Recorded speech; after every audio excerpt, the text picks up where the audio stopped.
Local programming on KRWG Public Media made possible in part by viewers like you. Thank you.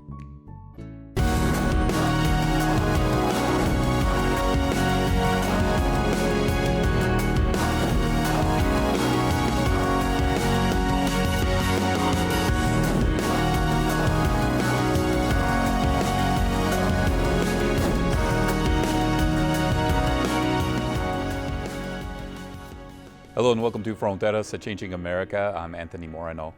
Today we learn about challenges migrants may face passing through the Darien Gap in Colombia and Panama. Bob Moore, founder and CEO of El Paso Matters, the nonprofit news organization, recently traveled to the region as part of a delegation. He joins us now to share about his reporting from the area. Bob, thanks for joining us. Thanks for having me on. I appreciate it very much. As we begin, can you share a little bit about the delegation that you traveled with on your way to this reporting trip? Sure.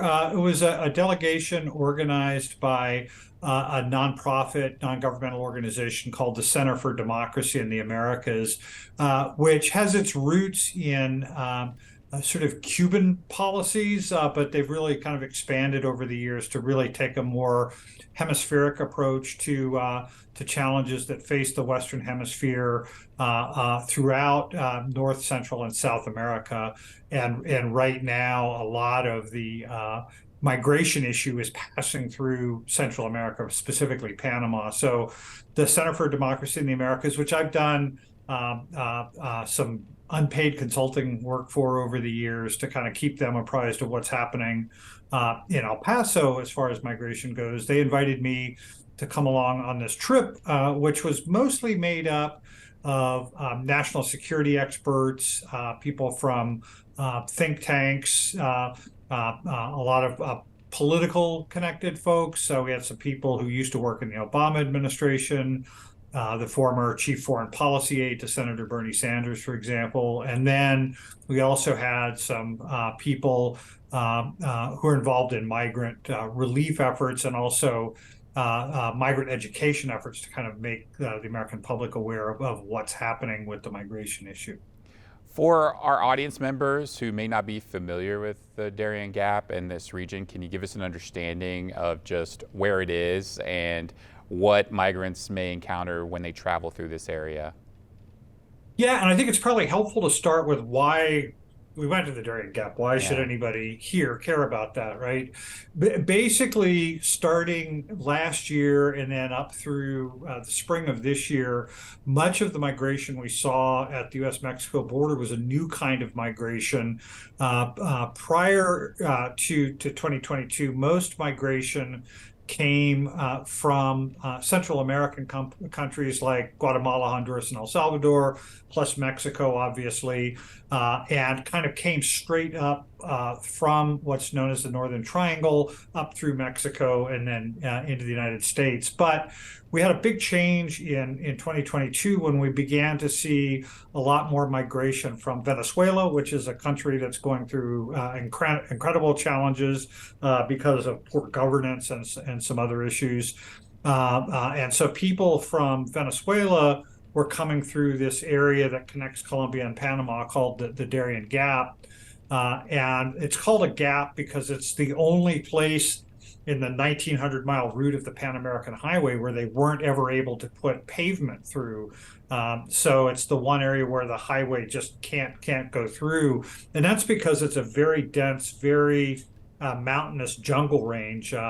It's about 60 miles deep, 20 or 30 miles across of what was once referred to as impenetrable jungle. But in the last few years, we've had hundreds of thousands of people begin to make that journey through the jungle. And it's not just Venezuelans. Increasingly, we're seeing Haitians who'd previously moved to South America after the earthquake back in 2010 and the other problems they have. They're now leaving those South American countries and coming up through the Darien Gap. We also have increasing numbers of people from Asia and Africa flying to Ecuador and South America, making their way across Ecuador and Colombia, and then up through the Darien Gap. So it basically to understand what's happening and what's been happening in El Paso and southern New Mexico, we have to go back to what's happening in this very dense jungle region called the Darien Gap. And that's why we were there. It's a very dangerous crossing. Nobody knows how many people die, largely because while Panama does a pretty good count of people who are coming out of the jungle, there's nobody on the Colombian side counting people as they go in. But it's clearly, in the hundreds of people who died in the last couple of years while trying to cross that jungle. They get swept into the rivers. They may fall prey to criminals. There's also high rates of robbery and sexual assault in that jungle. It is a very, very dangerous area, the kind of area most people would not choose to be in, but increasingly for large numbers of people, it is viewed as better than staying where they are and the only real route they have to head northward. And so that's why we're seeing this huge influx of people. On average, how long may it take somebody to make this trek through the jungle and this area? If you're in really good health and you kind of take a shorter route and you go in the rainy season where the rivers are higher and you can take boats, you might be able to do it in about 3 days. If your health is not as good, you're not taking as direct a route, it may take 10 days. It's not unheard of for people to take 2 weeks through this jungle. And again, I can't begin to describe just how dangerous this trek is and how unpleasant it is. It's very, very muggy because it's in a tropical area. It's almost always in the 90s with 70 or 80% humidity, heavy rains all of the time. It is a very, very taxing journey for people to take. The folks you talked with who are making this journey describe some traumatic experiences. Can you share with us a little bit about some of the dangers that they witnessed? There was one couple from Venezuela who'd come across with a couple of other family members, and they were with another group of migrants, and they witnessed a large number of people in a heavy rainstorm swept into the river and drowning. And they said there were quite a few children in that group. They were not emotionally prepared at that point to describe in detail what they had seen. But these kinds of stories of people coming out of the jungle are not at all uncommon.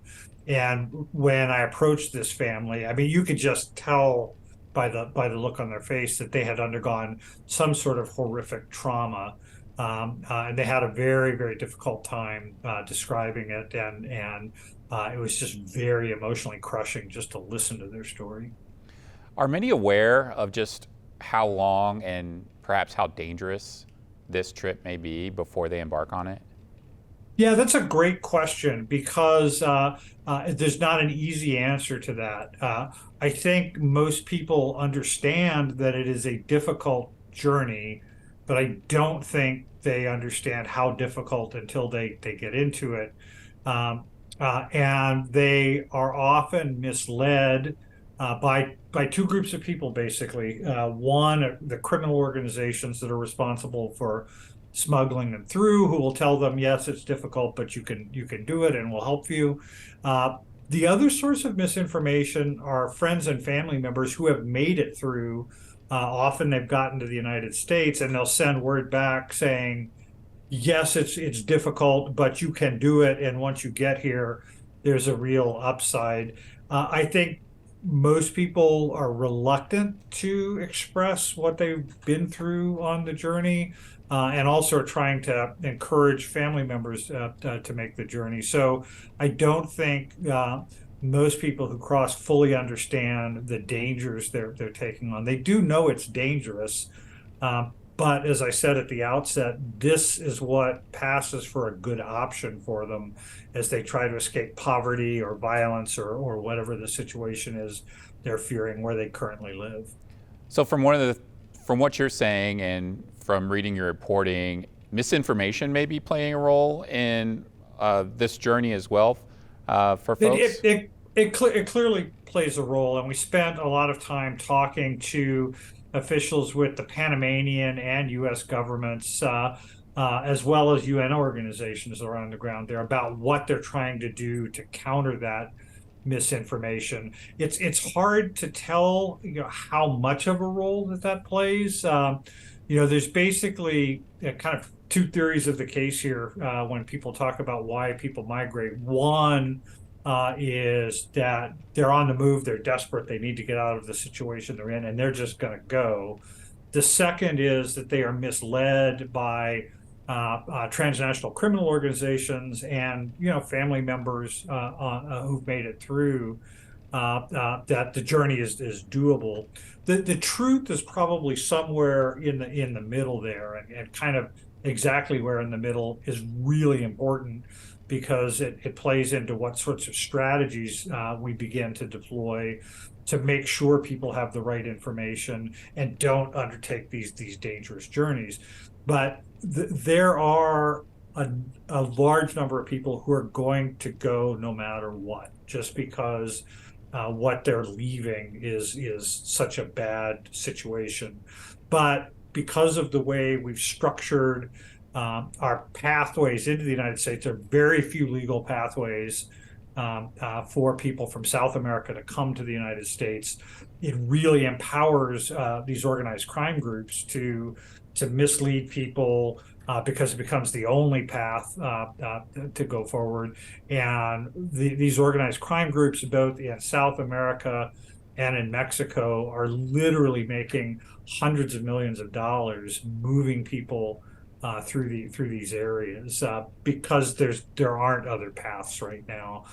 There aren't a lot of legal paths, and there really aren't any. There's no way for somebody just to kind of come up on their own. Now, you mentioned that Panama keeps track of how many people may make it to the country, but you also mentioned that it's a little bit different in Colombia. Can you share why? Yeah, it's important to understand that I think a lot of people know that Colombia has had a very difficult past 20 years with drug wars and civil wars and things like that. The part of its border with Panama, the government really doesn't control. It's controlled by a cartel called Clan del Golfo, which is an organized crime outfit that basically controls much of the countryside, and certainly controls the entryway into the Darien jungle. So even if the Colombian government wanted to get involved and have a better understanding of who's going in, it's just not possible right now because of the domestic situation there. That is an area that is out of the reach of the Colombian government right now and completely under the control of organized crime. When people do make it to Panama, where are they off to? Are they going to some agencies like NGOs, or anybody that may assist them, certain centers set up by the government in Panama, and boarding buses? What's the process like from there? So when they come out of the jungle, or the deepest part of the jungle, migrants wind up in a handful of these small indigenous villages. Many of these villages only have a couple hundred people normally, and they may have 500 or 1,000 migrants a day all of a sudden popping up. And these are communities that the Panamanian government has ignored forever. There's no infrastructure there. So about 3 hours upriver from where people come out of the jungle, the Panamanian government has set up reception centers. And so these indigenous groups basically become canoe drivers. Migrants get in the canoes and they start making this 3 hour journey up to these reception centers, where the Panamanian government checks them in. They will look for some evidence of criminality. They may run some biometric data on some people, but the Panamanian government's biggest goal is to get these people out of Panama as quickly as they can. So for the vast majority of people, once they're in the Panamanian reception center, they're only there for a matter of hours. and then the same night they arrive, they're put on buses and driven to Costa Rica, which is the next step on the journey. The Costa Ricans then push them along to Honduras to Nicaragua. And Nicaragua pushes them on to Honduras or El Salvador. Honduras, El Salvador pushes them on to Guatemala. And then it gets a little bit dicier. The U.S. has invested a lot of effort with both Guatemala and Mexico, which neighbors Guatemala, to try to stop that flow. But by and large, Panama's goal is just to move them along as quickly as possible, so long as they have the $40 bus fare per person to pay for the journey. If they don't, that gets to be problematic. The cost of this journey is something to keep in mind. These are desperately poor people, and each person has to pay probably several $1,000s at various stages of the journey to get through. It's incredibly expensive, and most of the money goes to organized crime. From your conversations with officials on this issue, did they say that they expected more people to make this trek in the coming year? So the numbers are really important to understand. So, between in the first 5 months of this year, there are more people that crossed the Darien Gap than crossed the entire decade of 2010 to 2019. It's a staggering number. There's more than 160,000 people, and in that prior decade, I think like 140,000 people came across. The record for crossings was set last year at about 250,000 people. We will surpass that number for this year by the end of this month. So there are estimates that we could see as many as 400,000 people cross the Darien jungle, with 90% of them having the United States as their eventual goal. You can see 400,000 people cross this year by the end of the year. In your reporting, you mentioned that there are also a number of families that were bringing toddlers or very young children on this journey. Are we seeing an increase in young children making this journey? Yeah, we're seeing a real sharp change in the demographic makeup of the people coming. Up until this year, it was largely single adults, which usually meant single men. Now we're seeing more families come up. In the first half of the year, about 20% of all of the people who came through the jungle were children. Half of those were under age 5.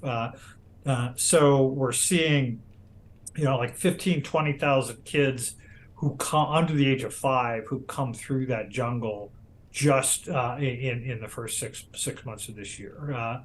Usually they're with their parents. We do see small numbers of mainly teenage boys who are making the journey as unaccompanied children, but by and large, you're seeing more and more movement of families, as opposed to just the men who were then going to send money back as they got work. Now they're just bringing entire families along. From what you saw on this reporting trip, what do you think that means for our borderland region and other border communities in the U.S.? Yeah, I think the main thing it means is that, I think we all know that since Title 42 ended in May, that we've seen this real drop off in the number of people coming to the border.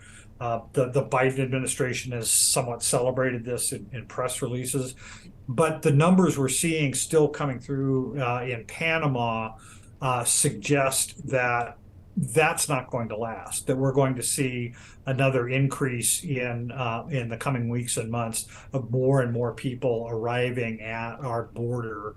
And obviously we've had significant policy changes that are going to make it more and more difficult for a lot of them to do what traditionally has been done, which is to kind of come across the river, find a Border Patrol agent, and surrender. Because that will likely lead to deportation for the people trying it now. You're going to see increasing numbers of people trying to get around the Border Patrol and take these much more dangerous crossings. We've already seen a pretty steep increase in the number of people dying at the border in recent months. That's certainly happening now because of the heat. I think the number of deaths that we're going to see, deaths and serious injuries in the coming months, are going to be another outgrowth of this sort of ongoing desperate diaspora that's taking place from South America and coming to a U.S. border in the midst of an election season, with a political system that is incapable of handling a lot of these very tough decisions we have to make. The Biden administration, when they took office, mentioned addressing this issue by getting at the root cause of it and coordinating with countries who are on the map of this journey. From your reporting, how well is that coordination going? Yeah, I think there's some positive steps that are showing, but there's also some governance by press release that's going on that doesn't quite capture realities. I think the administration is trying, and when they started talking about root causes, they were really talking about the Northern Triangle of Central America, Guatemala, Honduras, and El Salvador, and then all of a sudden you see this big eruption coming from Venezuela, which the U.S. cannot control the root causes of that because we don't have relationships with that country. So it's very, very difficult. They have tried things with the Colombian and Panamanian governments that are showing some initial signs of progress, and as well as some other regional governments in that area. But they also, in April, put out this joint statement between Colombia, the U.S., and Panama, vowing that they would close the Darien jungle to migration within 60 days. I was there on day 70 of that plan, and like there were hundreds and hundreds of people who walked by me that day.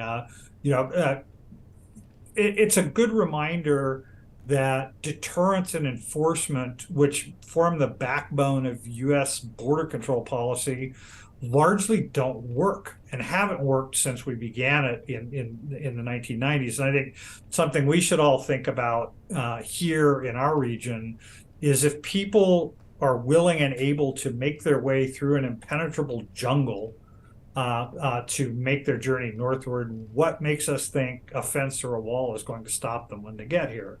It's just not a rational thought process from our political leadership, but that's kind of what we have right now, and nobody else has any ideas that can sort of gain the critical mass that's necessary to begin truly addressing the nature of the challenges we're facing. Bob Moore is founder and CEO of El Paso Matters. Bob, thank you so much for sharing your reporting with us. Thanks for giving me a chance to bring this to another audience. I appreciate it very much.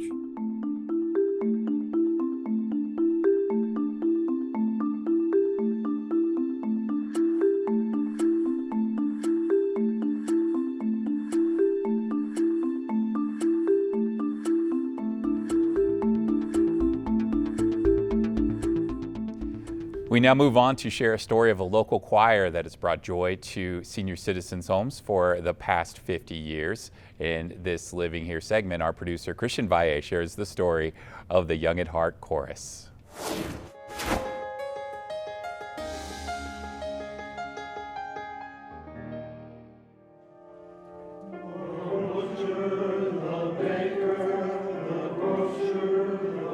Well, I've been singing all my life. Back in Wisconsin, I sang mostly in barbershop quartets and choruses. So I came out here in 2008, and that's when I joined the Young at Heart Chorus. We've been around 50 years under different names. I believe it was Munson Senior Chorus, Las Cruces Senior Chorus, but it became Young at Heart Chorus in 2006. We have two missions, really. We started out as a group of people who wanted to sing. I had the mission to sing for senior homes in Doñana County and entertain the residents. So part of it is sharing your songs with the people in the audience who appreciate that kind of music that we sing.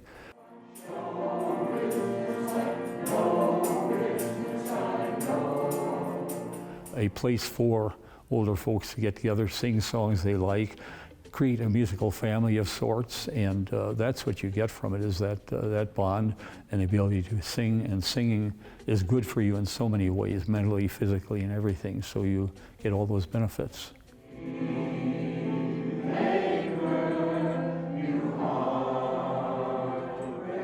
I worked for the CIA for 40 years as an operations officer, and I won't tell you what I operated on, but for an operations officer, and it was very rewarding. And now here I am in Las Cruces. Singing is a joy for me. I love doing it, and the camaraderie we all have with each other.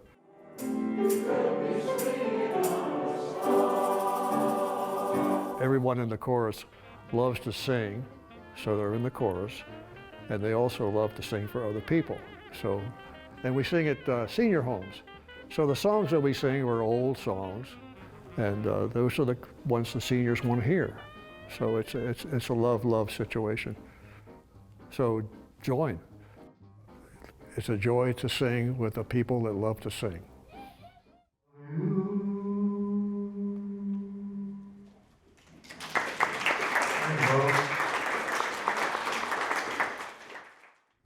Well, there's no auditions or anything. About half or more of our people don't even read music. So as long as you can sing and appreciate it, that works. And then you can get on the website, Young at Heart Las Cruces, find out more about us, and then contact us. Starting to take names for people who are interested, and certainly love to talk with them and have them join us eventually.